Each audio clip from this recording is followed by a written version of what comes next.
What is the saddest video game you have played and why?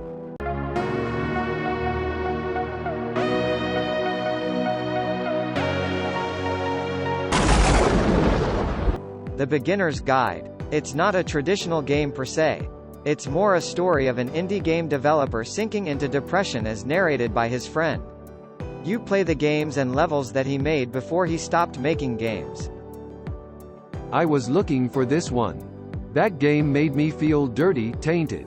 The narrator basically made you an accessory to his hideous betrayal. It's quite an experience and I don't know anything that quite compares to it.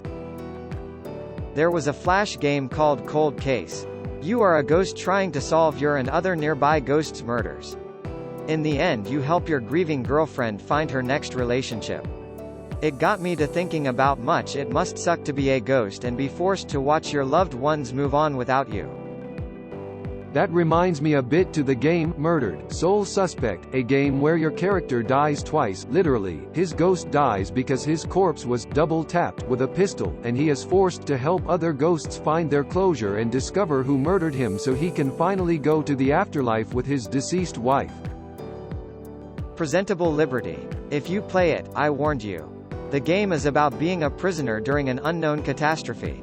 I won't spoil it. Edit, here is a link to the game. https://gamejolt.com/games/menagerie2/42997. If I could upvote more than once, I would. I love this game. Probably Soma. The ending hit me hard and I proceeded to have an existential crisis for the next week. I've never felt hopelessness like I did at the end of Soma. I still revisit that scene sometimes. I know they try and say there's a good ending, but personally, the original one is what I consider the real one, and that's kinda terrifying. Probably, that dragon, Cancer. I don't usually play video games, but I read about this one in a tech magazine and I was intrigued by the concept.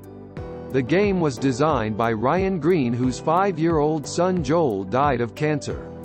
TDC is intended to help people understand what his family went through when their son got diagnosed 12 months old, and what they experienced while raising him. The game explores what you do in life when the level is broken, when you can't get to the goal no matter what you do. The goal of the game is not to win or get to the next level, but to find the moments of grace in the darkest of times.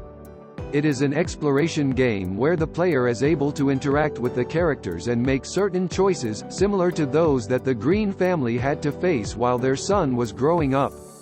Alongside the interactivity, the game includes narration from both Ryan Green and his wife Amy, as well as recordings such as voicemails that they had made during their time with their son.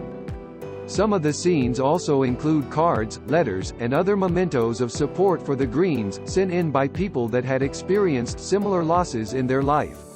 It was touching to see these elements included.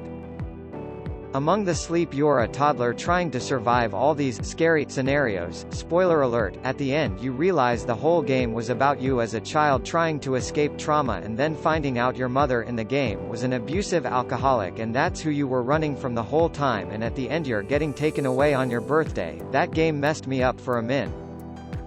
This game hit home hard. I was so relieved when the dad showed up, because that's exactly how mine saved my life probably. Valiant Hearts. The only piece of entertainment I've cried at that I can recall recently. I even knew the ending and it still got me. Dude, Emil last letter brings me to years every time. Endgame spoilers warning. Dearest Marie, as the war ends for me, I have no regrets. I've seen too much horror. I hope fate has been more merciful to you. Our time on Earth is brief, and mine has been filled with so much joy, that I can only be thankful for how much I've been blessed, most especially for the wonder you brought into my life. This letter is my last. I've been found guilty by a military court for the death of an officer. It was not my intention to kill him. War makes men mad. Though I failed Carl, I know my sacrifice has not been in vain. I fought for my country and my liberty. My honor is assured. Since it is the will of God to separate us on earth, I hope we'll meet again in heaven. Keep me in your prayers.